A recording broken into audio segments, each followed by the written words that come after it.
This is a Rogue Media Network podcast. Welcome to the Fee for Service Dentist Podcast. Dr. Sonny Spira. Today, our guest, Dr. Mike Neal, who is a practicing optometrist who has a company, Build My Team. He's going to talk about their services and the products and some information about hiring and try to find A plus and B plus team members. Kind of an interesting concept, interesting model, works with 9 different professions, dentistry being one, and some interesting stuff in here. Hope you enjoy it. As always, the Fee for Service podcast brought to you by Kettenbach Dental. Kettenbach Dental is excited to announce their first major advancement in fluoride varnish treatments. It's called Profacel. No longer is it alcohol or resin. Instead, patients will want the new treatment delivered by a mucoadhesive dimethicone gel. Leaves a smooth and silky, lubricious feeling. No more grit. Contact Kettenbach today for more details and do more varnishes patients will appreciate. 877-532-2123 or visit kettenbachusa.com. If you are liking what you're hearing, please click like, share it with your friends, subscribe, all that good stuff. If you're something you want to hear or something you're not happy with, please contact me directly, sonnyspira@gmail.com. Or you can send me a text or call my cell phone, 607-624-2962. Have a great day, everybody. Thank you very much. My name is Drew Burns, and I'm a part of a small group of dentists who believe something crazy. We believe that the standard of care is just not good enough. We demand the best of ourselves and the best for our patients. We believe that the best way? No, the only way to practice dentistry is on our own terms. If you ask the dental consultants or the corporate CEOs, they tell you that what we're doing isn't smart, that fee-for-service dentistry is dead, and that the golden age of dentistry is over. Yet, while others focus on profits first, we focus on the patient first. And yet our offices are some of the most profitable in the entire country because we invest in ourselves and we are doing things right. It's our name on the door and it's our reputation on the line. My name is Drew Burns and I am a fee-for-service dentist. This is the Fee-for-Service Dentist Podcast and these are our stories. Welcome to the Fee for Service Dentist Podcast. Dr. Sonny Spira. Our guest today is Dr. Michael Neal. Michael Neal is a practicing optometrist who practices in rural Hawley, Pennsylvania. He founded a company and organization called Build My Team that helps solve hiring struggles in his practice by modeling companies like Disney and Four Seasons.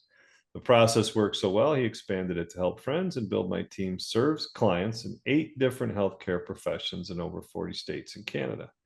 In his downtime, Dad to 2 great sons and runs marathons with his wife and is an aspiring ultra runner. All right. So welcome to the podcast, Mike. How you doing today? I'm doing terrific. Thanks so much for having me, Sonny. All right. So we're going to talk. What's give me your background. How did you get into optometry? Let's start there. Well, started in high school. I was a secretary at a practice in high school, if you can believe it. I think we can all have a good laugh at that because I was terrible at it. Not working in my natural strengths and talents in any way, shape, or form, and ended up loving the profession and got into eye care, and went through to school. But I think one of the questions everybody asks is, what the heck's an eye doctor doing on a dental podcast? Well, that's a legitimate question. I think the main thing is, I'm here today to talk about teams and how dentists create high-performing teams, that type of thing. My expertise is in creating teams for private practices. So it doesn't matter what private practice you're in. I didn't realize the info on our website was a little dated. We're now in 9 different healthcare professions that we provide team members for through Build My Team. Okay. So what are some of the other jobs that you had?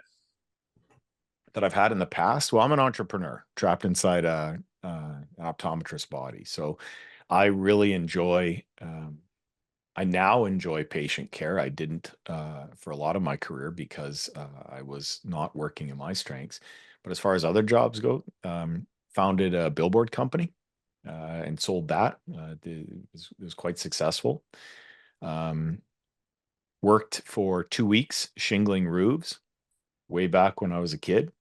And I always suggest that kids who maybe find school a little on the easy side of things tend to do a job like that for as long as they can hack it. And you find out in a hurry, boy, you need to get back into school. Mhm. So did some stuff like that. Well, just kind of curious, did any of the experiences that you had being hired lead you to try to create a better solution? Interesting. I've never been asked that before. I'm Canadian originally, and I was in a program called Army Cadets.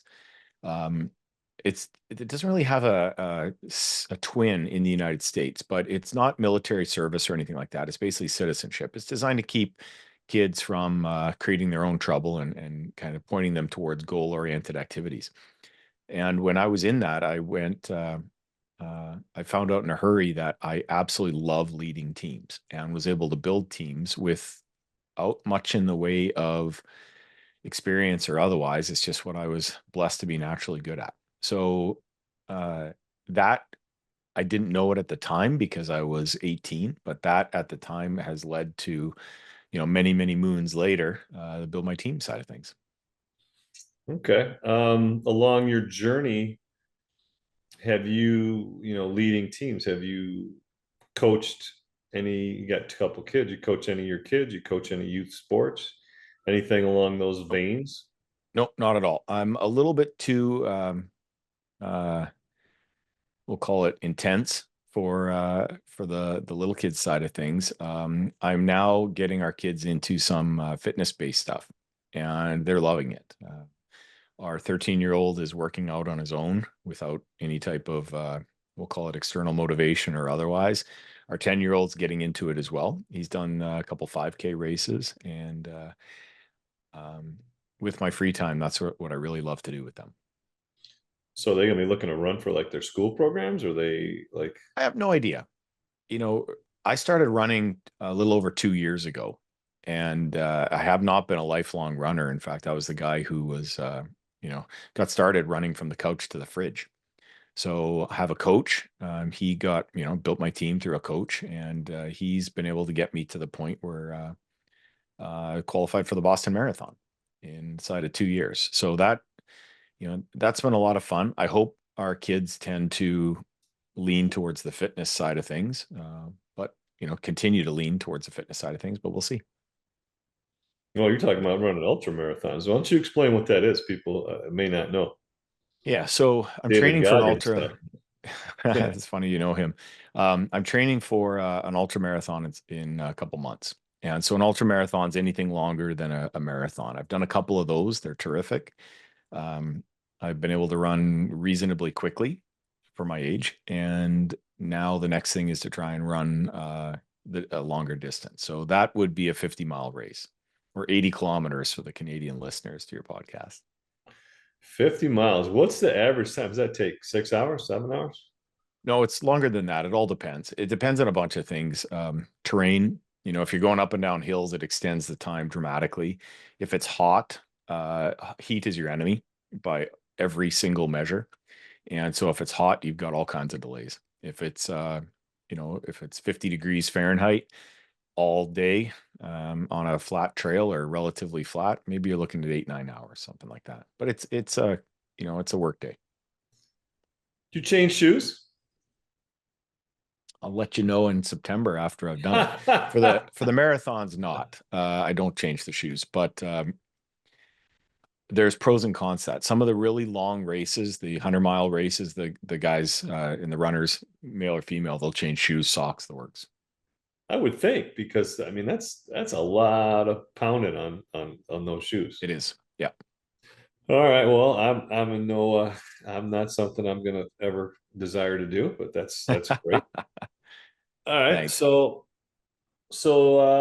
where'd you go to high school? Where'd you attend those things? High school, college? Well, Western Canada. I grew up in a town of 500 people in the middle of absolute nowhere. I love showing patients the Google Maps of the town and then just zoom out and zoom out and zoom out and zoom out until there's something. But it was a little town in the middle of nowhere in rural Alberta, Canada. And we didn't even have a traffic light in the town. It was that small. So grew up there, went to the same school from kindergarten to grade 12, just Okay. changed wings.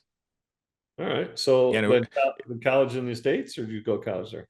well, went to university in Edmonton, Alberta, University Okay. of Alberta, U of A, which is always a good Uh-huh. laugh for folks. And then went to optometry school down in Philly.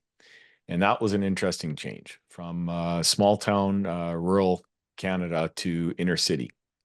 Not a fun time.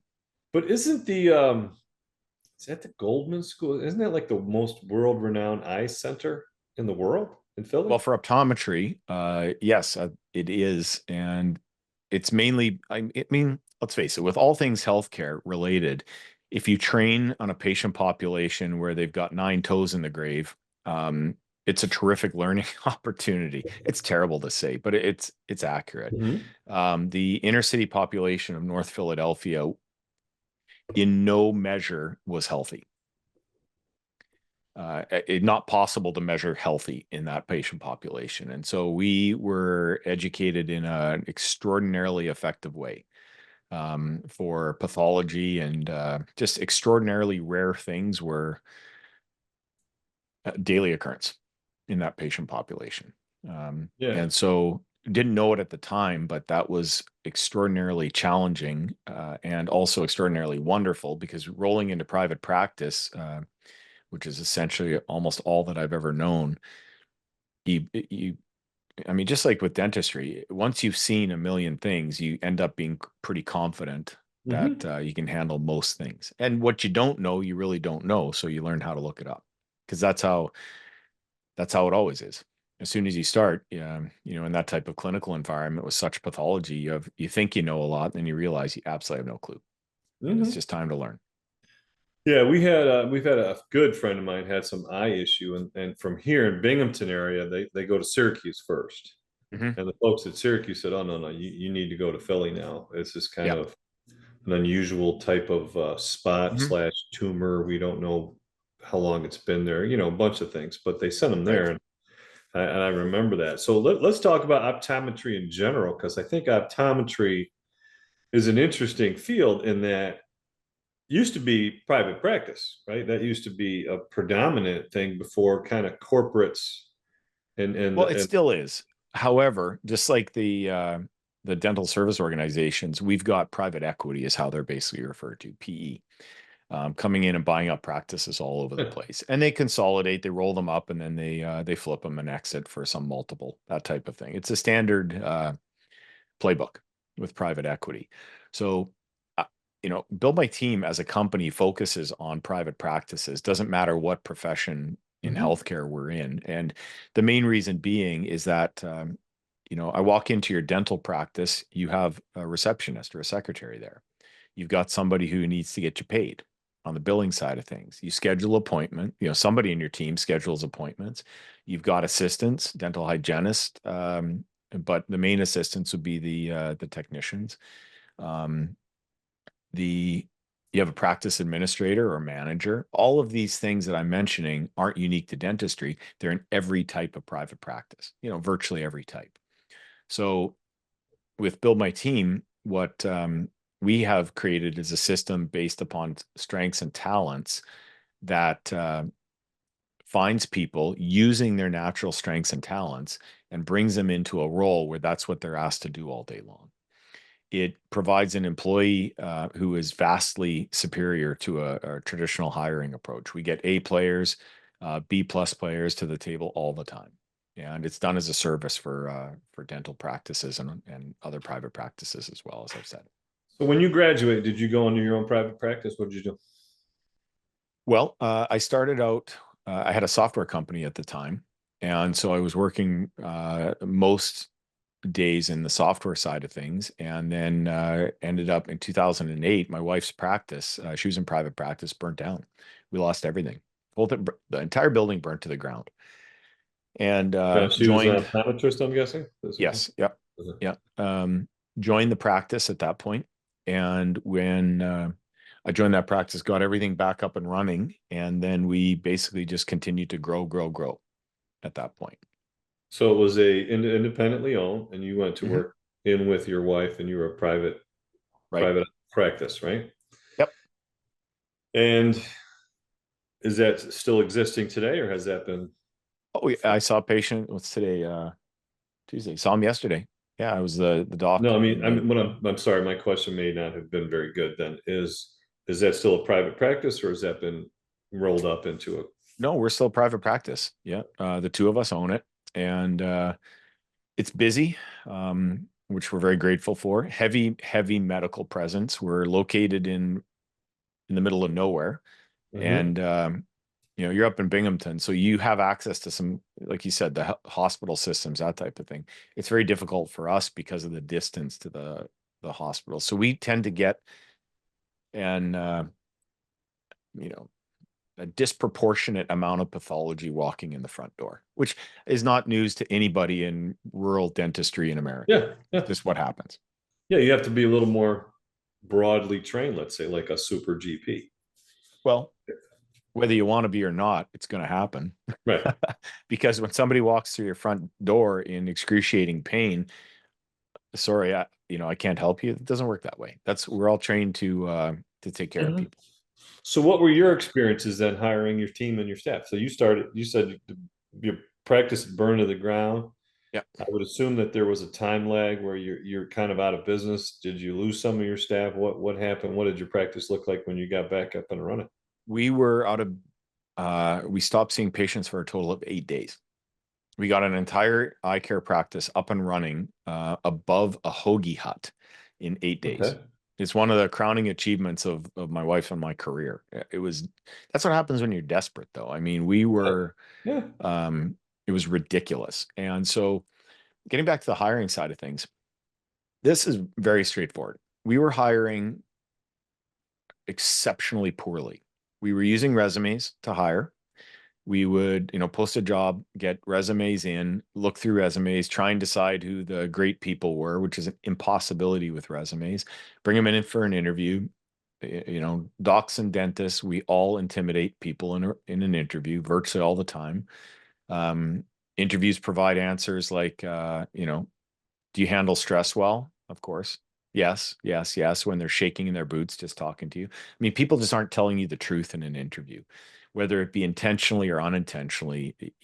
What you're never going to get to the bottom of is what a person's actually good at. And so we had all kinds of problems. And what I ended up doing was I was in executive coaching at the time, um, in a program called Strategic Coach, which is fantastic. Was taking a look at how all these other organizations, because you're in a group of people from all kind of walks of life. Mhm. How are these folks hiring? Mostly, almost all entrepreneurs. And what are they doing differently? And what I realized is that they weren't hiring the same way we were. They're hiring completely upside down. They were using something called assessments. And so they would post a job on job boards and such. They would get applicants, but instead of immediately combing through resumes, they would send them an assessment process. Now, they would go through these assessments, and this is Disney, the Four Seasons, as you mentioned in the intro. These are companies that we're kind of modeling this after. They would send these assessments, and by the time that they were done the assessments, they would have a really good idea of who's good at the job that they're posting for and who's not going to be good at the job. Well, what Build My Team did is we took that, because we have an extraordinarily specific use case. We took that much further along. And so we've got a mostly automated system where, let's say, a dentist wants to hire somebody in their practice. As long as it's not a licensed position, sorry, hygienist, then Build My Team is terrific at this.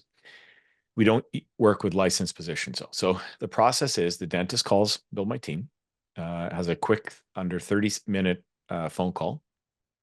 We learn all about the practice, the skeletons in the closet, why we're having problems hiring, all those types of things.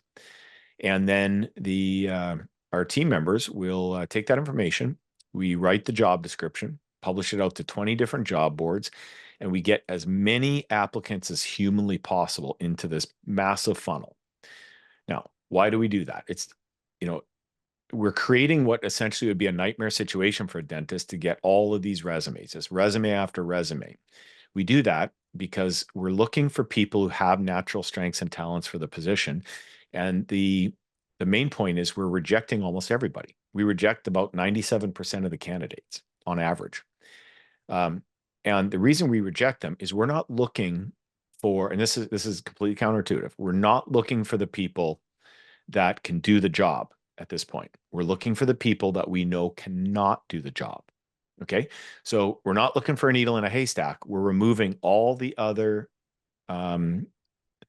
everything else to find, and what's left is the needle that we're looking for. Okay. So we start this off with, we call a mindset assessment. And we're looking for people who have a healthcare mindset, which is definable. And we did that. We're looking for people who want to care for others, that don't have a sense of entitlement. I mean, how does it work in your private practice when somebody, one of your team members is entitled? How's that work for you? Not very good for us. Yeah, exactly. I mean, you do this long enough in healthcare and you become, I mean, I'm personally anaphylactically allergic to entitlement. Breakout Mhm. hives all over the place. We're here to serve our patients, not the other way around. So once they pass a mindset assessment, the next thing we move to is speed of learning. We measure how fast they learn. And this is really important because remember, we're bringing in people with looking for their natural strengths and talents. We're not bringing people in because they have experience. And this is a big difference. So Mhm. in the dental profession, what I hear mostly is that there aren't enough candidates. There aren't enough people applying for these jobs, right? Why is that? That's a great question. I think I've heard every explanation under the sun. I think we've had, at least we'll talk hygiene, for example. Mhm. Hygienists, a lot of hygienists have gotten out of the profession. Right. So we've had a reduced number of fish in the pond. Yeah. That's one thing. Yeah. I And I know think, our hygiene school locally, mhm, they have gone a lot of outside the areas, and with COVID, they greatly reduced their class size, so they were actually producing less, and so it's kind of like almost a perfect storm in the hygiene right. area. I'm Yeah. not sure why a lot of hygienists left. I think there was a huge disconnect with hygienists and doctors, at least in New York State. There was a massive campaign letter writing to do not allow them to open. They won't be safe. The doctors will put us in harm's way. I mean, they really created some animosity. I don't know where it came from, but I do know like some of the things that are told at the hygiene school are not necessarily conducive to Mhm. good business relations. But that's just this is just anecdotal, in my opinion. Yeah. I don't know, I have stats to back it up. I do have stats on the number of hygienists. That's drastically reduced. Well, exactly. And I think for the non-light for the licensed positions like that, that is a heck of a situation. There's no doubt. For the positions that don't require a license, what we do on the Build My Team side is we're bringing in people from outside of the dental profession. It's the only way. You cannot continue to recycle people from your practice into another practice. They come back to your practice. They bounce around all these practices. It doesn't work. You need new blood. That's the essential thing we learned.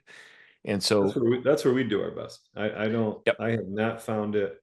And in fact, I don't interview anybody who's working in another office. I don't care if they responded to an ad, Yeah. unless they say, okay, you can talk to my doctor, because Mhm. I'm not going to steal or poach, or whatever word you want to use. I'm not going to take someone from another office. Look, it's different if they're moving, Yeah. right? Yeah. Like you get somebody who's Relocating, you moving. mean, right? Exactly. Yeah. If Okay, they're that's a whole nother right. discussion. Exactly. Not Like from the I east side to the west side, right? Let's say that. no, That I'm doesn't count as moving. yeah, I'm relocating 10 blocks. No, you're Yeah, not. yeah, not here. Right, exactly. So what when we get all of these people into the top of the funnel and we start to remove the ones that can't do the job, we, as I mentioned, we're looking at the speed of learning next. We need people who learn quickly because they're not experienced. They're coming in, they don't have bad habits. That's one of the beautiful things, Sonny, is we don't have to try and get them to unlearn something, which Hmm. is, when you've done this for a while, darn near impossible. Yeah. So what we don't hear is, well, we used to do that this way at Dr. Johnny's practice. No, no, no. You have no idea because you're brand new to dentistry. You're a sponge. We make sure of that, and you learn super quickly. So once we make sure that people learn at the proper speed. Then the next thing we do is we measure a whole bunch of aspects about how they interact on the job site. So for example, are they good at following systems and processes? What happens if you've got a dental assistant who decides that he or she wants to invent a new way to do things every other patient? How's that work for you? Of course not. I mean, it's a rhetorical question, but it's ridiculous. It'll drive you nuts. They're not going to last the week, let alone any longer than that. So they have to be able to follow systems and processes. We want to make sure that they're detail oriented, because if you're not detail oriented, you're not going to become that way. It's not who you are. And so it's a constant struggle that you'll have with that type of employee.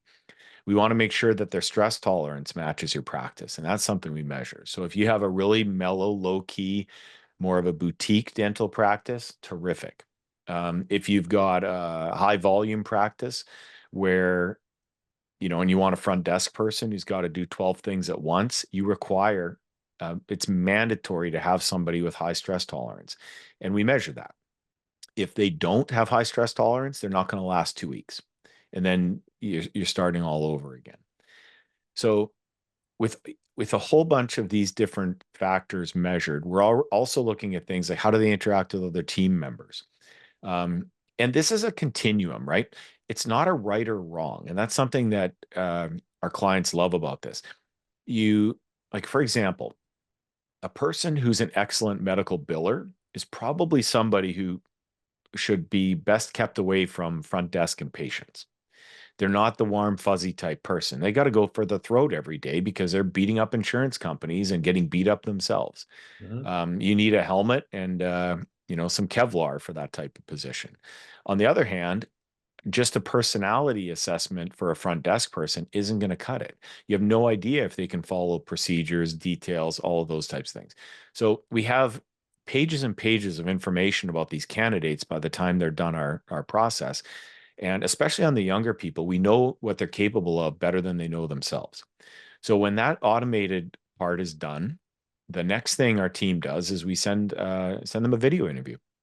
Our team will do a video interview on each of these candidates. And right there, it doesn't matter what they look like. It doesn't matter if they're male, female, green, brown, pink, purple. None of that matters. What we're looking for is how they're going to represent your practice.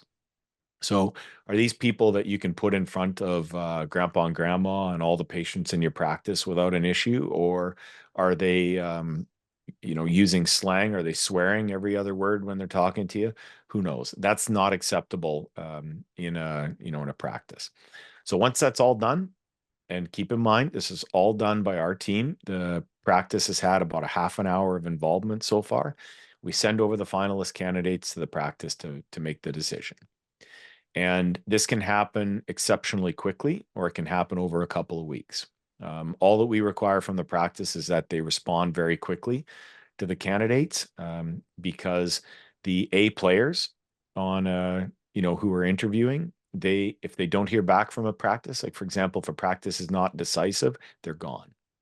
So I think that's one of the tips for listeners is, the days of like hiring by committee and multiple interviews, that type of thing, they're gone. The good candidates will find something else. So what about let's talk about something. You have a person that applies, and they've got a mixture of facial art and facial piercings. Yeah. Let's say, right? Yeah. How is that looked at? Is that something that you address? Is that a conversation, or what happens? Yeah, absolutely. This happened early on in the company's history. It was green hair. That's what happened, this specific person. And so we had two. One was green hair and one was purple hair. Purple hair. Yeah, I've had purple. So for each particular case, we had reached out to the practice, and one practice said, fantastic. We love individualism. Bring it. Terrific. The candidate was overjoyed, felt immediately accepted. Terrific long-term fit. The other practice said, we're totally cool with it. We've got some patients who won't be. Would the candidate be okay with dyeing their hair back, like going back to their normal color, that type of thing? And the candidate said, sure, no problem at all. So both went off absolutely fantastically well. In those types of situations, it's a discussion with both the practice and the candidate.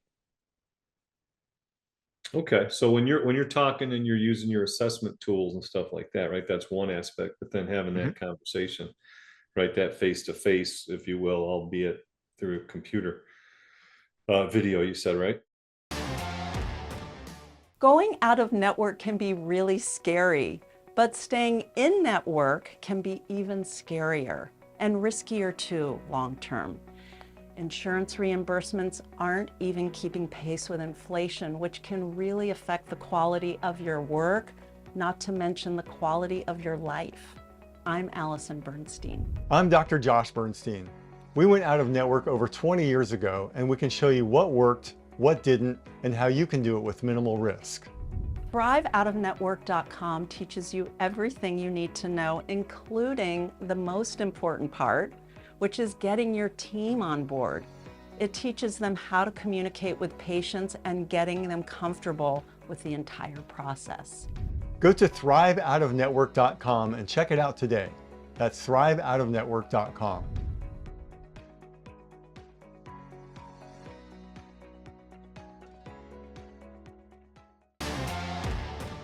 What does that look like when you're having the doctor's office has different appearances? Now, you said you bring that right up, right? That's a conversation that you have with the doctor's office before they say, "Oh yeah, we'd love to interview them," right? So the practice never sees these candidates up until they walk into the office. So the practice does not see the video interviews for legal reasons. And our team, which we have team members who just look at these all day long,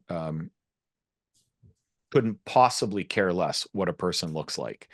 We want to make sure that they're A players, they're terrific team members, and only when we're certain they can do the job and do an incredible job of it, that's when we send them over for the interview. And some of our clients don't even interview the candidates that we send over.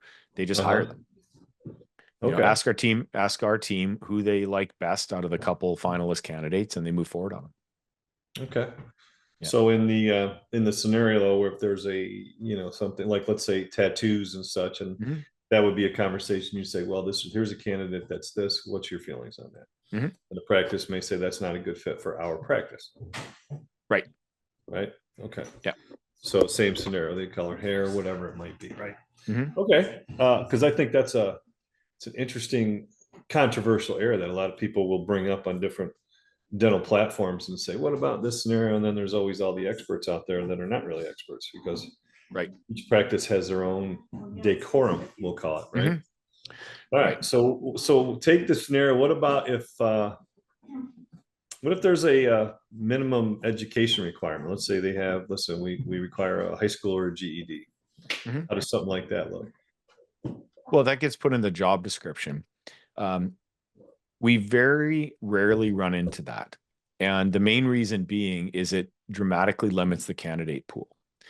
As part of the details of the Build My Team process, we have what we call knockout questions, and these are automated. So if a candidate, like for example, what is your desired hourly wage? So they're going to apply for a dental assistant and they want $50 an hour. Terrific. That's going nowhere. Full stop. They want $10 an hour. Well, if the practice is willing to pay them 18, our team might suggest you pay them 16 with a path to getting them to 18, and you're an absolute hero to that person. They're lowballing you just to get the job. It won't be maintained, but you pay them a fair hourly wage, and you get a person on board who's an A player with a path to earning more. Of course, that's absolutely terrific. So, what are some of the biggest mistakes that professionals do hiring? Oh boy, that's fascinating. Well, we don't send the video interviews out anymore for a reason. Won't mention that on air, but you can draw your own conclusions as to why that got stopped cold turkey. A doctor email the exact physical specifications of the type of employee that he wanted, and I won't get into details on that. We immediately reached out to that doctor, told him, you can't do that. It's as illegal gets. We'll have nothing to do with that. He insisted, and he's one of the less than a handful of clients we've ever immediately stopped working with. But you can't do that. Hiring rules and laws exist for a reason. They're to prevent all kinds of issues. And I think that there are practices that are just unaware of how specific those hiring rules are. But our entire process has been vetted by an HR attorney before we went live, and we keep all of these things. We keep the practice out of hot water from the legal standpoint because our process prevents discrimination. And I'll give you an example. Up until the point where I told you it's automated, our entire software platform outputs a thumbs up. That's it. There's no human interaction in the meantime. So for us to determine whether or not you would be a great candidate for the practice is automated, and emotion is kept out of the equation. And that's a critical point. On the dental side of things, we're all like, doctors are all extremely capable of being manipulated by team members. Okay. We're brought into a profession that wants to help people. So when we're interviewing these lost souls, these wounded puppies, we want to help them. We want to give them a chance, right? How many times have you done that in your career, Sonny? To give somebody a chance. And you know what? Sometimes it works out fabulously. I would argue most of the time it doesn't. It's not going to stop us from doing it, but with the build my team approach, emotion is removed from the equation up until the point that you're interviewing somebody. But it's okay, because at that point, we know they can do the job. What we're not sending over are wounded puppies, people who need the proverbial chance in life. If they're a superstar, or if they are a potential A player and they have those natural strengths and talents, we will absolutely send that person over, with the description that we think this person's really worth it. And here's why. But we've seen you ask a question in an interview as a dentist, you're going to get the answer that you essentially expect to get, because they know what to say. They know what buttons to push to get you to offer them the job, right? Most people aren't super manipulative like that, but the ones that are, you won't see coming. And that's one of the massive benefits that the Build My Team process has, is those folks don't get anywhere. There's nothing to manipulate. It falls flat. So what would so a scenario in a dental office, you said non-licensed professionals. Yep. What if someone says, hey, listen, I'm trying to find a hygienist. Do you help them? Do you give them some tips? What's your advice on those scenarios? Well, from the hygienist standpoint, it's a very difficult situation for the entire profession. I have not talked to a single dentist or heard of a single dentist that is humming along without any sleepless nights regarding their dental hygienist in their practice. It just doesn't exist. And I have the deepest sympathies for the entire profession when COVID hit. You guys got hammered. In eye care, it was bad, but we didn't get killed. You guys got absolutely hammered. And now there's this ongoing professional, we'll call them professional differences between. Call it a rift. Yeah, rift. Yeah. Possibly a chasm even between the hygienists and dentists. And I don't know what to say about that, because I find that so, as an outsider for the dental profession, I find that so counterproductive for both parties. It's incredible. What to do about it, I have no idea. Our focus is to find outstanding team members for private practices. We do one thing over and over and over again around North America for 9 different healthcare professions. And that one thing is not providing, Henry Kissinger like advice for dental hygienists and for dentists. It's to get great team members on board, and that's it. So I'm assuming we're getting up against the time. I assume you get approached by some of, you called it the PE, we call it corporate DSOs. I got to believe that certain people have an interest in either monopolizing or taking part in working with you. what does that conversation sound like? Well, a lot of the larger organizations have full HR departments. And those HR departments exist to try and solve the problem that Build My Team has completely solved. We've worked with a couple of them. The HR departments find it challenging because we do, in all candidness, without arrogance, we do a better job than they do at finding talent for the sole reason that that's all we do. Okay. They have a million other fish to fry on any given day with most of it's employee problems, compliance, the paperwork side of things. Build My Team doesn't have anything to do with that. We bring A players and B+ players into your practice. And what we can also do is assess the existing team members to help get not only the right people on the bus, but for your existing team, keep the right people on the bus and gently help the wrong people in the practice to find other positions. And so the existing team can be assessed as well. Okay. So what does something like this look like to a dentist that wants to work with your service? What are some of the costs involved? You talked about the time. It's about a half an hour minimum kind of interview. Yep. What are some of the anticipated costs? Well, I don't want to get into specific numbers, but it's very simple. We have two models. One is what we call a one-time hire model, which is a practice who just wants to hire one person. It's a flat fee. The second is what we call our membership program, and that's for a dental practice that wants us to essentially take over that type of hiring. So if it works out to be about 2 people a year, if you're hiring more than 2 people, it makes sense to be one of our members. And if you're hiring less than 2 people, it doesn't. But it's very inexpensive, costing you much less than it costs you to do it now. And we bring in a completely different caliber of a person. Okay. All right, folks. Well, there you have it. Is your contact information, I believe I have from your people that talked to me. Yeah, it's easy to find us. Just go to www.buildmyteam.com, schedule a consultation, and we will only work with practices that we think we can help. I have to be crystal clear about that. This is not an opportunity for us to work with everybody in the world. If we're going to do a bang up job for you, we'll work together. If we don't think that we will not. But it's a very quick discussion without wasting anybody's time to determine if that's the case. Okay.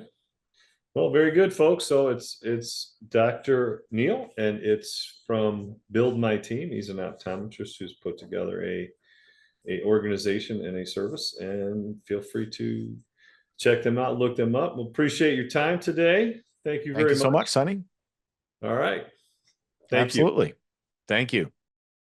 Thanks for listening to the Fee for Service Dentist Podcast. If you would like to share your fee for service story, please fill out our contact form at ffsdentistry.com. Also, be sure to join our Fee for Service Dentistry Facebook group. For help starting your dental membership plan, visit dentalmembershipdirect.com and membershipmastercourse.com. Finally, for help with in-house financing, visit dentalfinancingdirect.com. And don't forget, your story is what you make of it. This is your name on the door and your reputation on the line. Thanks, everyone. We'll see you next time.